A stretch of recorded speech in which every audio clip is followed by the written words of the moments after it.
Okay, this week on the agenda saw the weighty costs of teen depression, a new shade of NIMBYism around Ontario green energy initiatives, a novel approach to solving gun and gang violence, and a former Attorney General speaking about 28 seconds that changed his life.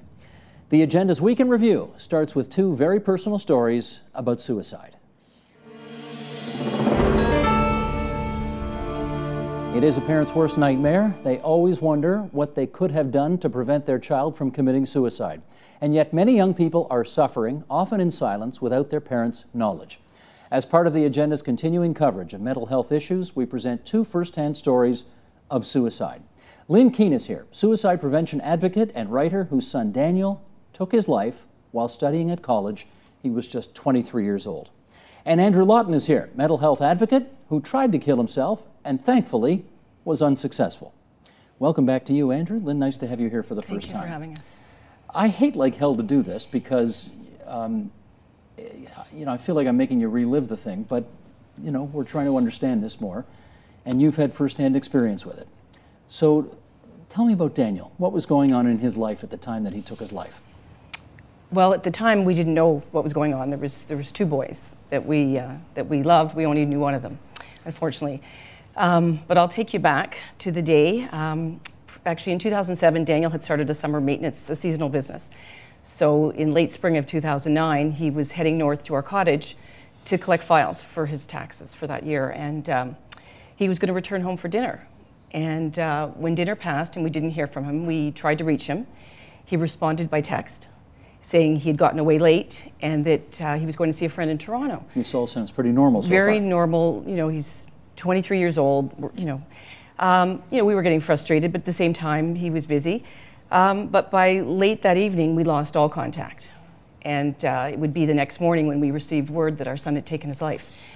And from that point on was really a sense of looking back to try to figure out, the seeds of the depression that ended up taking his life. Did he leave a note? He did. Did that explain to your satisfaction what might have been going on in his life? I don't know if satisfaction is the word. It took me a while before I could actually read the note. And it was Daniel. It was just a very sad version of our son. And he was one of those kids, he grew up with anaphylaxis and asthma. So he had a lifetime of chronic health challenges. But I think the thing about Daniel was he always managed. And he learned to manage sort of life-threatening illnesses. But death was never a far-flung concept when you grow up when a child has these issues. So I think in a sense he learned to adapt. And I think the time when he first went away to university, so that was 2006, his life really changed. And I think a lot of that went along with drinking. He started to drink, he missed classes.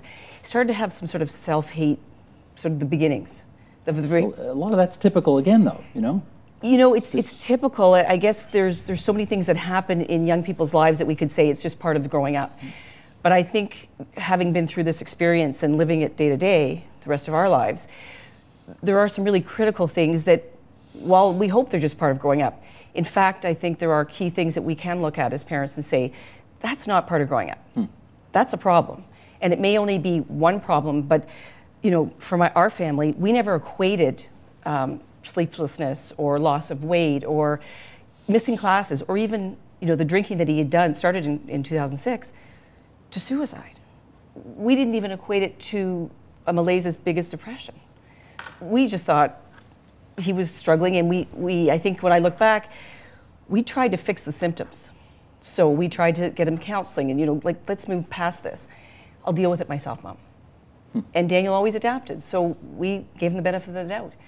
But the reality is, whether it's depression, you're diagnosed, or in absence of mental illness, it's something that I think that we need to have more conversations about, and we need to understand that it's not just part of growing up. Andrew, I saw out of the corner of my eye you nodding your head a lot during the course of that description. Yeah. Does this sound familiar? It does. I mean, it's so different, the story of your son compared to my story, but so many of the fundamentals are the same, where like what? From the outside looking in, nothing's wrong. I mean, for me, I am in my 20s, and I was when I attempted my life nearly 2 years ago, 2 years ago this December. And for me, it was a loss of hope. It was The feeling that no matter what I do, no matter what I say, no matter who I talk to, it is impossible for me to get out of this hole. If you are sick, you take medicine. If you are ill, whether it's mental or physical, you seek treatment for it. And people seem to think that mental illness is in a lot of ways a choice. I mean, when I've talked to people that have gone through depression, you wouldn't believe how many of them have been told at one point in their life, just smile. Or just go about your day and pretend nothing's wrong and it'll be fine, or just be happy. Well, that's not medical advice. And that only forces people like myself and like your son most likely into further isolation. It's, wow, I believe that. This is a stupid problem. I don't deserve help. No one needs to hear this. And I think it perpetuates that sort of self-hate, because Yeah. the further you let it go, the more you hate yourself. And you turn that hate inward. You're with Kids Help Phone. I'm with Kids Help Phone. Do you actually talk to people on the other end of the phone? I do. You do. And how many other people have you got doing that? We've got counselors that run 24 hours a day, 7 days a week, every single day. Is there such a thing as a typical call? No, there's no such thing. They're as a all different, eh? They're all very different. More boys than girls? More girls than boys. More girls than boys now.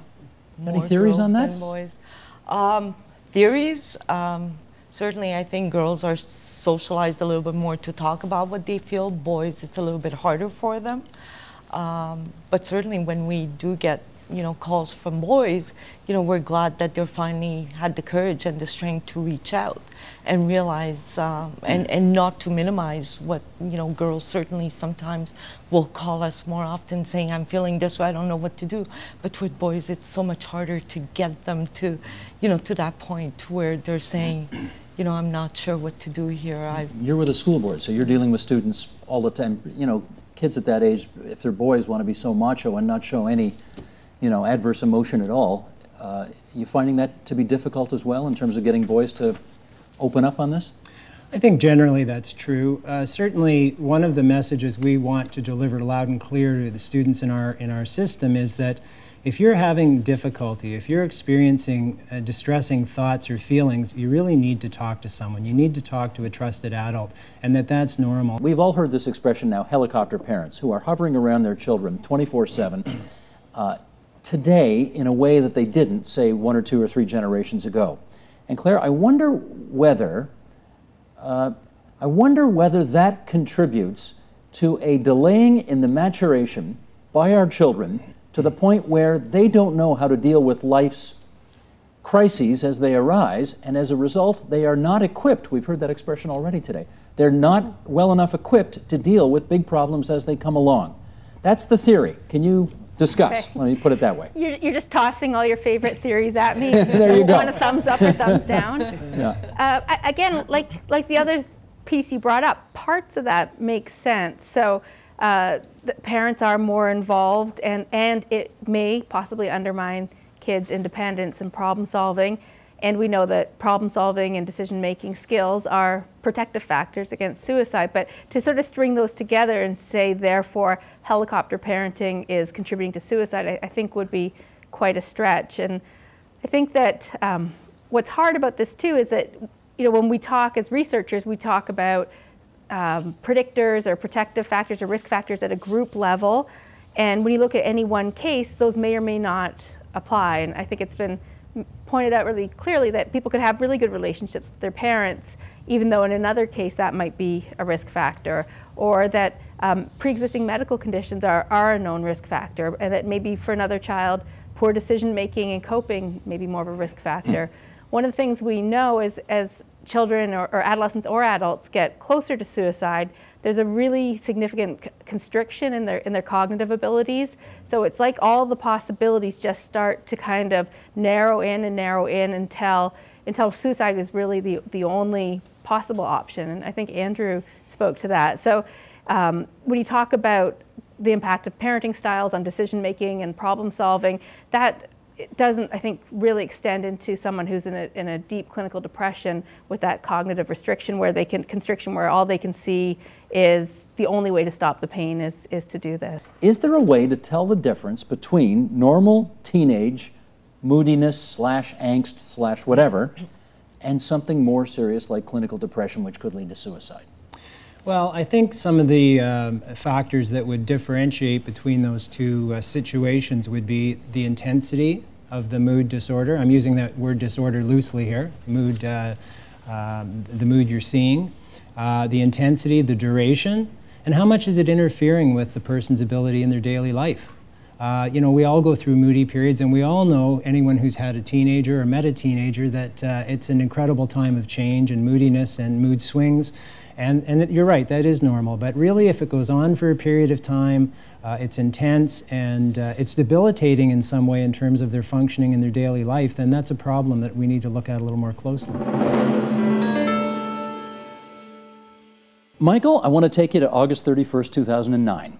And I know you've told this story a lot of times, so we're going to do something a little different tonight so that you don't have to tell it again, because you actually wrote it in this book. You're out with your wife, it's your anniversary, an addict named Darcy Shepherd comes up to your convertible, takes a swing at you, and the next 20 seconds are going to change your and his life forever. I'm going to take you to page 125, and if you would, starting from the red, just read the underlined passages over the ensuing pages, and this will put all your cards on the table. Okay. I put the sob in reverse. As I was looking back, Shepherd hurled his backpack containing a heavy bike lock at us. It went sailing over my head. I put the car in first gear and tried to drive around him. Outraged, he raced toward the front of the car. I remember Susan screaming, "Oh my God," over and over. Chasing after us, he leapt at the sob as if in slow motion. Shepherd landed hip first to break his fall, the way you see stuntmen as cops do the hood slide on crime shows. It made a crunching noise. I felt the impact of a man over 200 pounds landing on my car. He then grabbed the windshield wiper and bent it back towards him. He began pulling himself toward me, hand over hand, as if the wiper were a rope. The strength of the man was extraordinary. He seemed almost superhuman. His upper torso was now on the hood's edge, driver's side, with the car moving forward. He swung around, put his right arm inside the door, his left armpit around the side mirror. He held up his legs, a feat of some strength, no doubt assisted by the adrenaline that I later learned Darcy so often sought. The car suddenly swerved sharply to the left, almost 45 degrees. I have no recollection how that happened. He must have grabbed the wheel. In wrestling for control of the car, we crossed to the south side of the street, heading westbound into the eastbound lane. Then he said to me with a crooked grin, after we had stopped for a moment, "You're not getting away that easy." Then he started climbing in the car. Susan grew louder and more frantic. "No, no, no, stop, stop, stop, stop." This was the only physical contact between us. The car remained stopped while this shoving was going on. I was struggling with Darcy Shepherd for control of the vehicle. Then he was gone. All of a sudden, he just wasn't there. I didn't see him fall. I heard a sound, maybe a groan. You didn't know it, but he was dead. Right. As you read that, do you still replay the events of that night in your head and ask yourself, I wonder if there's anything I could have done that would have had the outcome be different? Yeah, I think about it a lot. And then I think about it again. Sure, something different might have been done. In my mind, I've sort of broken it down to two other options. One is I get out of the car and something happens. That one could end badly for me and for Susan, who was in the car. And then the second option is that I just sit there, that I don't do anything. And the fear at the time that led me to not do that was that I felt like I was under attack. But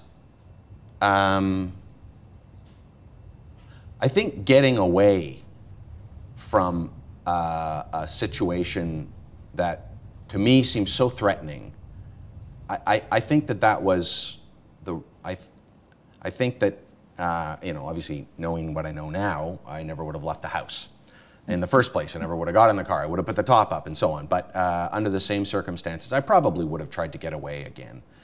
In the fight or flight option, the flight seemed like the way to go. And it just, but you know, any way I look at it, it ends in a tragedy. I don't know, that's the best I can do. The police's view is that they gave you special treatment in a positive way. They let you have a press conference at the police station. They let you bring in a change of clothing. Right. They let you have a public relations company advise you and give you some help at what was clearly a pretty intense moment for you. Did you see that side of it? That wasn't my impression. I mean, I think the media was on the lawn in front of the station, and I don't think the police have ever pushed them off the lawn. I asked if getting a suit was okay. My recollection was that when police get arrested and they get released and then are immediately swarmed by media, my recollection was they were always in a suit. So that's where I got the idea that maybe it was okay. And then I also thought if I was in a suit, then my kids wouldn't think that was odd. Like, otherwise they'd say, why is Daddy in a t-shirt? There are people in this province, Right. some of them cyclists, obviously, Right. others from so-called addicted communities, who think you got away with murder. Right. What do you say to them? I can't control what they think and the conclusions that they've come to. And, you know, I've told my story, I've put it in the book, and people can accept it or not accept it. That's in part what I mean by it's an offering. I understand people are going to draw their own conclusions. Wolf Island. Let's put it on the table right now. Wolf Island maybe has gotten more attention because of the opposition to wind farms there than any other place in the province. I mean, if it's not number one, it's certainly in the top 5. What do you think the attitude is of people in Kingston and environs to what's going on there? Well, I mean, the Wolf Island windmills went up about 5 years ago, 6 years ago now. So it was one of the first in the province. And since then, you know, the opposition has pretty much died away. You never really hear anything negative about it. I am very cautious to say that the main opposition seemed to come from those that were not getting the projects on their properties, in other words, not profiting off of them one way or the other. And that, I think... There were people who didn't like the look of it. There were people who thought it was too noisy, was causing sickness to locals. Right, but the majority of those people were people who weren't getting them, who were not going to benefit off the opportunity of leasing part of their land. There could be systems where royalties were distributed on the basis of distance from the turbine rather than whether it's just on your property or not. So those are the kinds of conversations that we should be having in this province between the people that are against it. And I'm sure that if over time, and these FIT contracts are long, you know, a little bit of royalties every year might make up for well, property value, and it might be easier to sell your property if you're, let's say it was a municipal tax rebate. And that's very interesting. There was a proposal, at least that I heard about a while ago, that was, well, rather than going around and just saying, do you want solar panels or wind turbine on your property, why not go around, ask everybody who wants one, before you plan where they're going to go, everybody who says, yes, I will take one, automatically gets a cut of the profits. So it no longer becomes an issue of, well, I'm getting 3, so I'm making $12,000 a year, you're getting none. Those who are willing to take it will profit in it. Then you will separate that one. Sounds like grounds for a conversation here. Well, this is it's called a collaborative land lease or a land pooling model, and it's done in parts of Europe, and it's already begun being done here in Ontario. The problem is that most developers don't do it because they're not required to. And I think this again is, you know, we need to set the bar. Some people seem to get sick near them. Is that true? Well, so far all of the health evaluations are saying that it's very uncertain whether it's true, and there might be some small part of the population in a very close proximity who have issues, but there's a lot more rhetoric that it might be true and a lot more magnifying that message. But we have to get our values straight. The coal plants are making people sick, and people are dying, early deaths every year because of those coal plants. The nuclear plants provide a serious hazard in terms of toxic waste and ongoing tritium emissions. And so we look at wind instead, and we have to say, for sure they need to be sited well, for sure communities need to have a voice, absolutely. We have to take account of all of those proper considerations for siting anything. But we have to get our values straight. We don't want to be putting views from cottage properties ahead of people dying from coal. Well, and Norm made the point earlier about really understanding what is being talked about. The communication that is going on isn't really a great communication, because those that have issues have been told the only legitimate concerns are those that are going to cause either health or serious environmental risks. And therefore, anything else is not on the table, which means that if it's something else, like aesthetics, like I don't like to see the blinking red lights, then I can't bring that to the table and say, well, I want you to do something else. And the reality is that you can do other things than put red blinking lights on the top of turbines, but you can't have that discussion right now because people don't feel that it's legitimate or it's allowed to be put on the table. And I think we need to get back to what is the real issue. If you don't like the aesthetics, well then let's talk about that and figure out how to move that agenda ahead instead of trying to put it on something else. Mark I think it's important to point out that not everybody does not like the aesthetics and does not like the look of them. Personally, I think that wind turbines are extremely majestic to look at. I have no problem with looking out my office window and seeing them on Wolf Island every day, nor would I have one just off my cottage property. And the other issue I just wanted to touch on with respect to the value of land. We had a case in Kingston where an individual was looking to purchase land in a rural part of our community and chose that they wanted a piece of land next to a solar farm because they knew they wouldn't have any neighbors there. So they actually saw that as a value of having the privacy because they preferred the black panels than other people. They knew they wouldn't have any neighbors there because they knew no one would want to live near such unsightly stuff. Is that the idea? No, they knew that they wouldn't have any neighbors there because the solar farms were there. I see. Anything on, can you help us on health effects? I mean, there's a lot of conflicting stuff I've heard about this. Can you straighten it out? The peer-reviewed health literature says that the only effect that they've identified, and we've been looking at, particularly in Europe, they've been around for a long time, is essentially annoyance. If you find something annoying and it aggravates you, it causes stress, and that can affect your health. So I mean, in the sense of if something annoys you, like I live half a block from a train, it doesn't bother me at all, but I've had guests over who haven't been able to sleep because, you know, the sound of the train woke them up and and it annoyed them, and that actually can have an effect on your health. And so, but in terms of the other effects that there have been concerns about expressed, and you can find a lot on the internet about this, you know, those haven't been validated by the peer-reviewed health literature. Okay. But actually, can I just come back to about 5 years ago, I was actually in Melanchthon, which was one of the very first wind farms. Right. And I'd been invited up there. Let's just remind everybody, it's near Collingwood, about 2.5 hours north of here. Yeah. Okay. And I'd been asked to come up and speak, and I was kind of like, okay. So I went up and I spoke, and I would say the audience was evenly divided. Some people were quite pro, some people were not as excited about what I had to say, because I was basically talking about the challenge of climate change and how renewable energy, including wind, was a part of addressing that challenge. And I was talking to some people afterwards, and you know, one guy came up to me and he was like, look, I'm a farmer, I'm having trouble getting by. This is another crop, and it's a lot more reliable crop than everything else I'm doing. And this is going to help me stay on my farm. And it's better than a mega quarry. Better than a mega quarry. Which is another show. Yes. But then I also had someone who came up to me, and she had, you know, she'd been saving, and she'd bought the retirement she owned, which had the view that she wanted. And this was something that she felt passionately about, was this particular place, that view, and she felt that that was being taken away from her by these wind turbines going in. And I gotta say, I mean, I felt for her, because she was genuinely losing something that she wanted. And expected to have forever. But the thing is, she didn't actually buy the whole view. But it's a legitimate concern, and I sort of said, yeah, you know, I agree. You have lost something here, and I think perhaps there should be some mechanism for accommodating that. Okay. But Teresa, it's something that has to happen. Let me go to Teresa on this. Let me harken back to those 3 maps we showed earlier. We saw a lot of blue pins showing where all the wind was going in. We saw a lot of yellow pins where all the solar was. We saw very few green pins. There's not that much bioenergy, apparently, not too many projects going in. And I wonder what you think that reflects about our relative priorities on these things.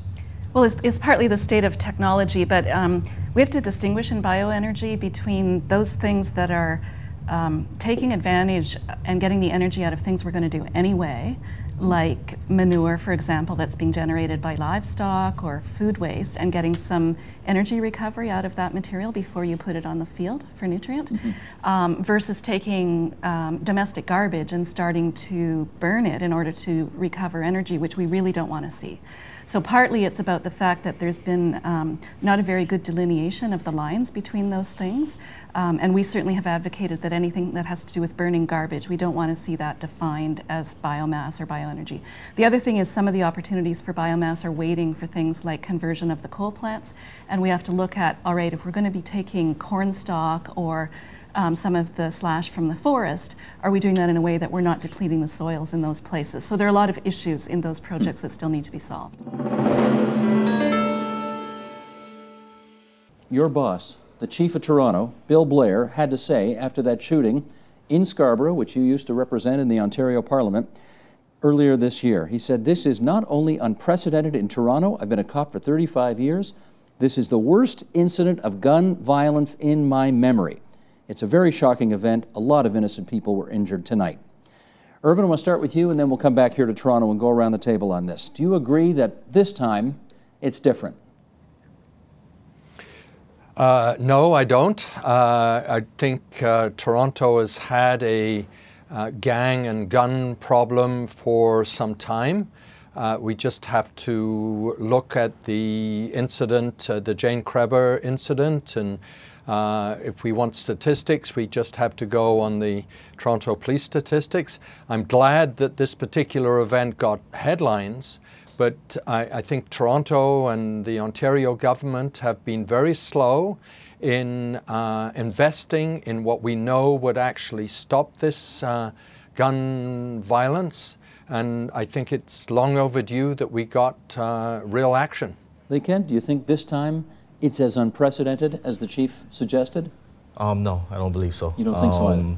There's been plenty of issues across the city of Toronto. I grew up in Rexdale, Jamestown. I lost 4 friends northwest part to gun violence, exactly, in one day. Right? This has happened previously. It's happened over and over again. You lost 4 friends to gun violence in one day? There was a shooting in the parking lot of Jamestown, right, where I think 6 people were shot and 4 died, I believe. And they were all sitting in a car Saturday afternoon. So it's happened before. In 1990, Fred Matthews did some research with the Toronto Police Department and identified a gang problem in Toronto.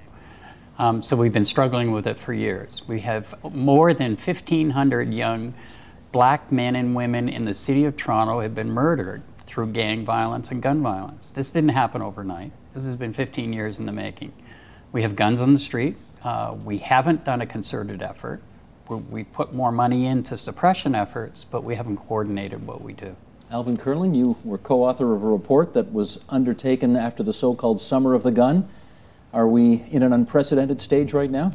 No, I don't think we're in an unprecedented state at all. I think that this has been happening, as most of the colleagues around the table here said, and it has been coming in and it's been developed.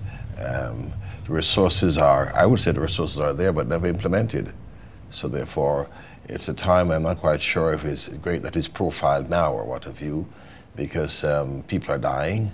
But again, maybe the government itself has come to its senses and have this political will, I hope, to move forward. It sounds like there's a consensus around this table that as awful as what transpired in Scarborough earlier this summer was, it's hardly unprecedented and has been going on for a long time. What do you say? Just to be clear, the chief's comments were that the single incident shooting that had 26 victims was unprecedented, and it is. There's no debate about that. I think the only other gun-related incident that we can recall in Canadian history is L'École Polytechnique, which was tragic in terms of the nature of the violence and the scale of people who died from it. But 26 shooting victims in Toronto is unprecedented, no matter what anybody says, and that's exactly what the chief meant. But I agree with everybody else that has said that we've had a gang problem going on 15 years and probably a little bit before that. Fred Matthews was the one that rang the bell, and we were all a little slow to hear it. The police, in fairness, and the justice system first started to coordinate. But I think everyone will agree on the table that while we've become very coordinated and effective in our efforts, that that's not enough. And what we need to do is bring in the private sector, the public sector, the not-for-profits, the academics, and really get coordinated on a whole society level. Does what happened earlier this summer represent an opportunity to shake things up in the way we've always treated this issue? You know what's happened this summer is an opportunity to innovate, an opportunity to show leadership. I think what's so scary about what happened this summer is it's no longer people that you don't know. You now know that it can happen anywhere at any time, and it can happen to innocent victims. So now we're beginning to sound the alarm bells, right? When the alarm bells should have been sounded way back. Now, if we talk about what needs to happen, right, absolutely, I agree with the deputy, right, that there needs to be a concerted effort from all levels of government and all stakeholders involved. But we need to ensure that it does not happen without the people that are being directly affected. Do you think he's making a good point there about everybody needing to be at the table in order to get a solution here? Yes, but I think we have to be very careful with the detail. I think one of the problems about Toronto is that the solutions have always been discussed amongst people from Toronto, and I think yes, it's important to involve the people at the front edge at the community level, but I think it's very important to learn from success stories from other cities. We've been trying something called TAVIS. Is TAVIS working? Well, the stats alone, if you're looking at anti-violence, which is what Mr. Waller was just talking about, clearly the evidence is there. Violence is down for 5 straight years. Even with the spike that we had at the beginning of the year, the programs that we've been able to put in place from a coordinated justice system over the summer has brought those numbers down. There will be announcements made tomorrow by the chief. But I do want to pick up on what Mr. Waller said.